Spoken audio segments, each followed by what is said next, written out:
Shalom, shalom, c'est votre serviteur Jacques de Jésus. Bienvenue dans votre émission, la maison de prière. Aujourd'hui, nous allons continuer notre marche avec le Seigneur dans cette émission. Et par la grâce de Dieu, nous allons débuter un thème que nous allons faire en deux parties, ou bien que nous allons aborder en deux parties.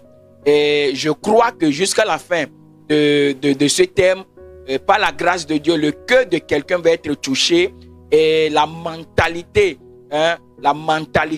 d'une personne va être renouvelée par la grâce de Dieu. Et justement, le thème de cette série d'enseignements que nous allons commencer aujourd'hui, c'est rendre l'âme. Alléluia. Rendre l'âme, c'est le thème d'aujourd'hui.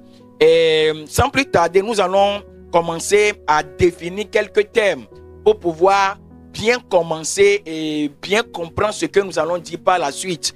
Et dans la définition, nous allons définir deux mots, c'est-à-dire nous allons définir rendre et nous allons définir également âme. Donc, selon le dictionnaire, j'ai pris le temps, j'ai noté quelques définitions de rendre, le verbe rendre. Donc, la première définition, je vais nous lire la première définition qui est remettre une chose entre les mains de celui à qui elle appartient de quelque manière qu'on l'ait eue. Je relis. Remettre une chose entre les mains de celui à qui elle appartient de quelque manière qu'on l'ait eue. La deuxième définition que je nous ai retenue, c'est remettre une chose à celui à qui elle est destinée. Remettre une chose à celui à qui elle est destinée. La troisième définition, c'est donner en échange. Donner en échange. Payer de retour. Soit en bien, soit en mal. Donc nous allons juste retenir les trois définitions de rendre. Alors qu'est-ce que le dictionnaire français nous a donné comme définition de âme? Alléluia, comme définition de âme. Je nous ai retenu trois définitions également, comme lors de la définition de rendre également. Donc la première définition, c'est principe de vie chez un être humain. Âme, principe de vie chez un être humain. La deuxième définition, c'est partie immatérielle de l'homme. Partie immatérielle de l'homme opposée au corps. Partie immatérielle de l'homme opposée au corps. La troisième définition, donc, principe du sentiment, de la pensée, de la volonté dans l'âme, virgule, conscience, morale. Amen. Donc, nous sommes en train de parler du thème rendre l'âme.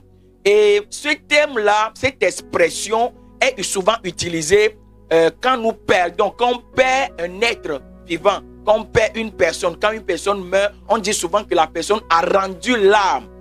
Et dans la méditation, j'ai compris une chose concernant cette expression, c'est que cette expression est tellement spirituelle que nous devons essayer de décortiquer, essayer de comprendre pour pouvoir savoir exactement ce que ce thème-là veut nous communiquer comme pensée. Alléluia. Non seulement en tant que des êtres humains, mais aussi en tant qu'enfants de Dieu, en tant que des êtres spirituels. Quelle est la pensée derrière cette expression rendre l'âme? Donc, d'une manière simple et basique, quand on parle de mort, la mort est définie comme la cessation de la vie. Voilà, quand une personne cesse de vivre, on parle de la mort. On dit que la personne est morte. Donc, c'est la définition basique, la définition simple que nous pouvons donner à la mort. Maintenant, à partir de quel moment on peut dire qu'une personne est morte? À partir de quand on peut déclarer une personne un être mort? Alléluia.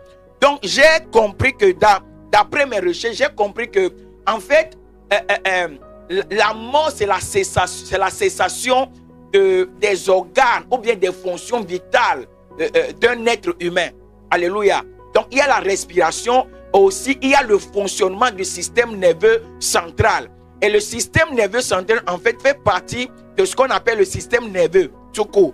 Donc, dans le système nerveux, il y a le système nerveux central et le système nerveux périphérique. Alléluia. Donc, le système nerveux central est composé de l'encéphale et de la moelle épinière. Or, le rôle de la moelle épinière, c'est d'assurer la plupart des fonctions du corps.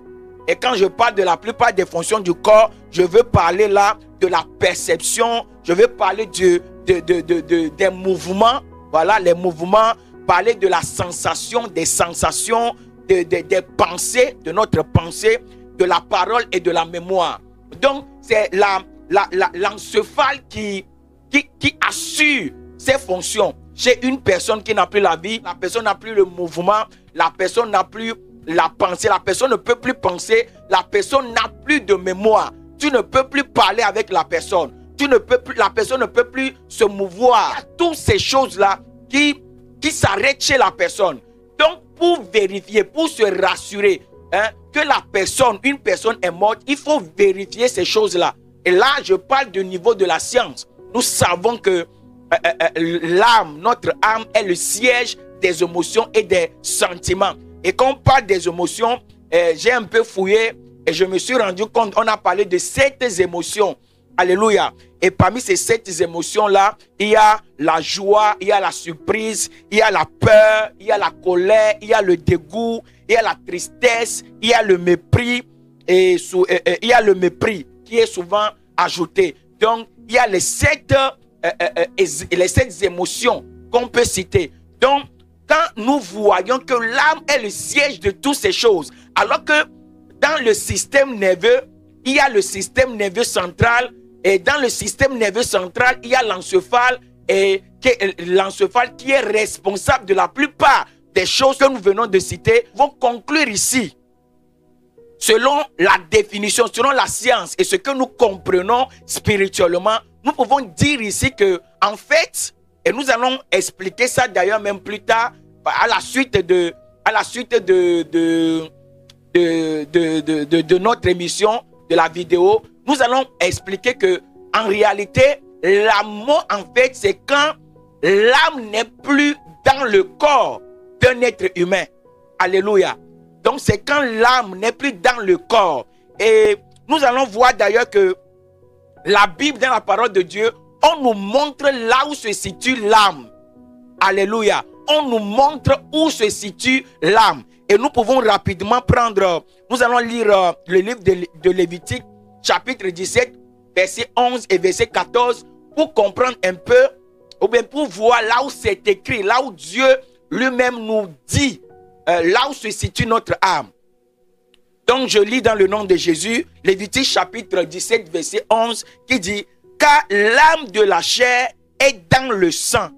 Je vous l'ai donné sur l'autel afin qu'il servît d'expiation pour vos âmes.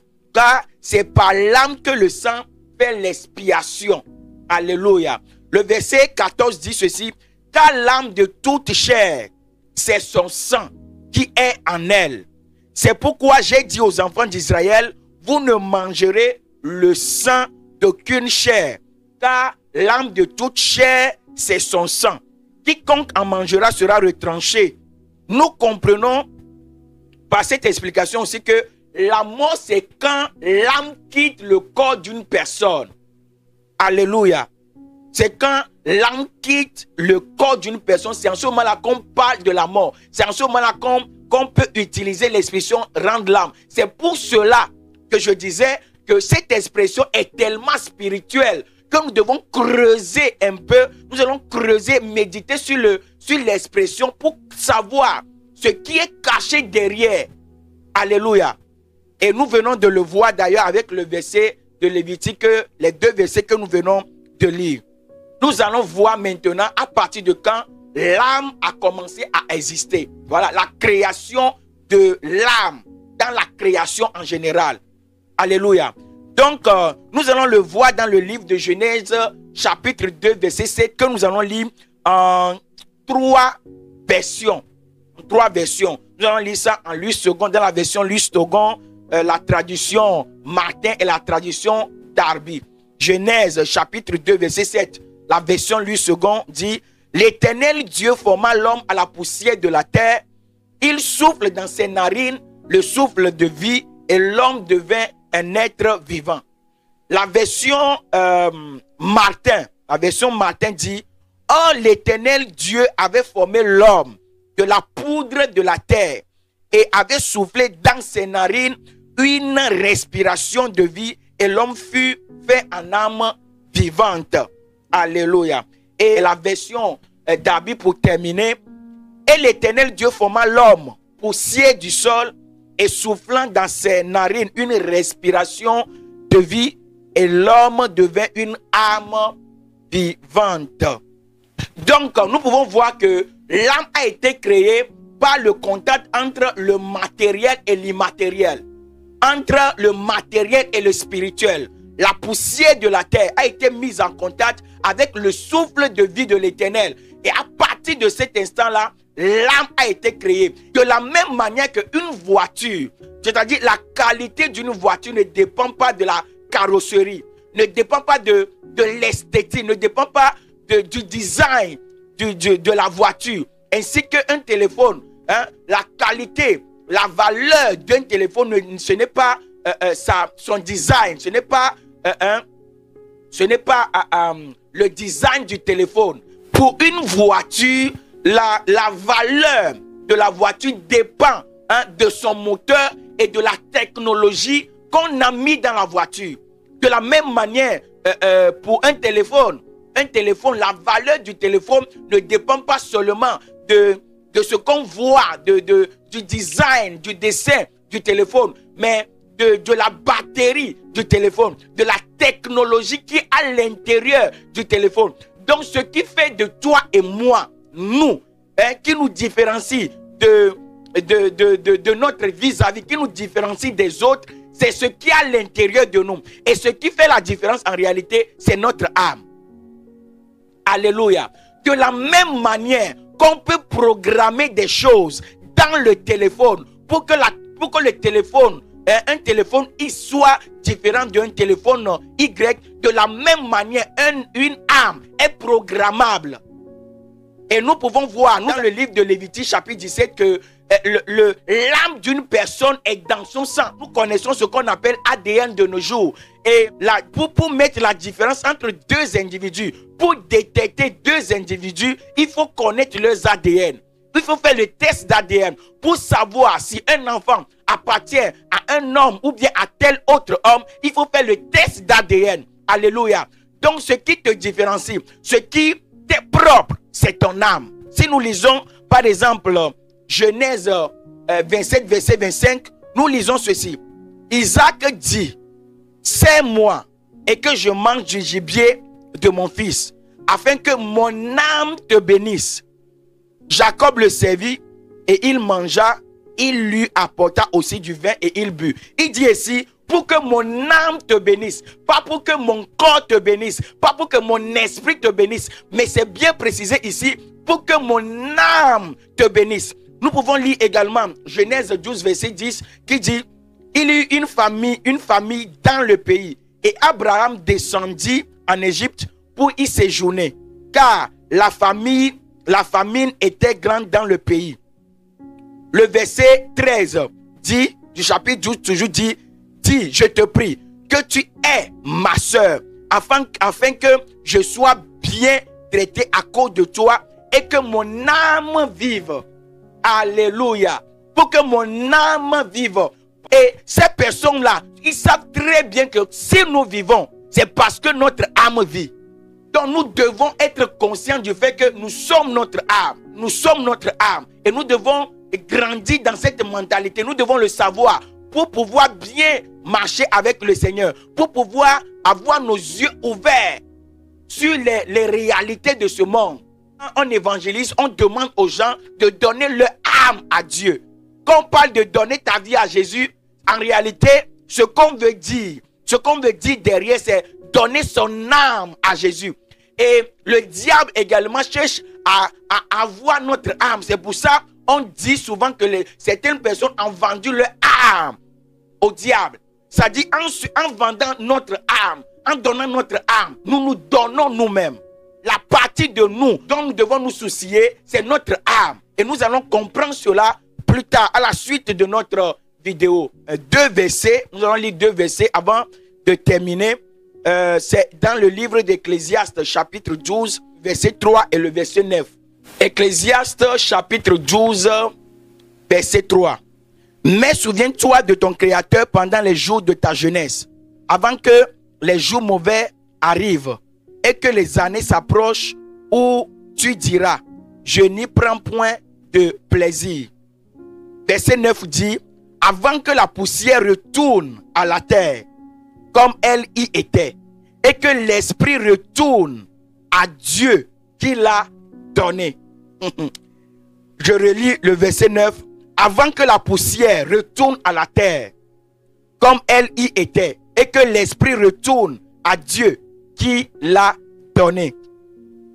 Et là, nous avons vu ici que la poussière retournera à la poussière. Et ce que Dieu a donné retournera à Dieu. D'où les deux autres expressions qu'on utilise souvent à la mort d'une personne. C'est-à-dire, elle est poussière et elle retourne à la poussière. Et la deuxième expression, c'est Dieu a donné et Dieu a repris. Donc, nous avons posé les jalons, les bases de notre enseignement, de notre exhortation. Et la semaine prochaine, nous allons continuer et terminer par la grâce de Dieu. Et donc, nous allons nous arrêter ici aujourd'hui. Et je prie que l'Esprit de Dieu nous accompagne. Que l'Esprit de Dieu soit avec nous tous. Que la grâce de Dieu nous accompagne dans le nom puissant de Jésus-Christ de Nazareth. Que l'esprit de méditation t'anime. Que l'esprit de méditation te remplisse dans le nom puissant de Jésus-Christ de Nazareth. Que la puissance du Saint-Esprit t'accompagne. Que la puissance du Saint-Esprit t'accompagne dans le nom puissant de Jésus-Christ de Nazareth. Que nous soyons renouvelés dans notre esprit, dans le nom puissant de Jésus-Christ de Nazareth. Et je prie également que cette vidéo aille et touche le cœur, surtout de ceux qui ne connaissent pas le Seigneur, de ceux qui ne sont pas, ceux qui ne comprennent pas certains mystères de la parole de Dieu, de certaines choses concernant la vie, concernant le salut, pour que cette vidéo-là les touche et que transforme leur compréhension, transforme leur entendement concernant la parole de Dieu, et que leurs yeux s'ouvrent dans le nom souverain de Jésus-Christ de Nazareth. D'ici là, je nous souhaite une bonne semaine, que la grâce du Seigneur soit avec nous et surtout commentons, likons et partageons au maximum pour bénir ceux qui ont besoin d'écouter et d'écouter cette parole, d'écouter la bonne nouvelle. Alléluia. Que le Seigneur nous bénisse et shalom.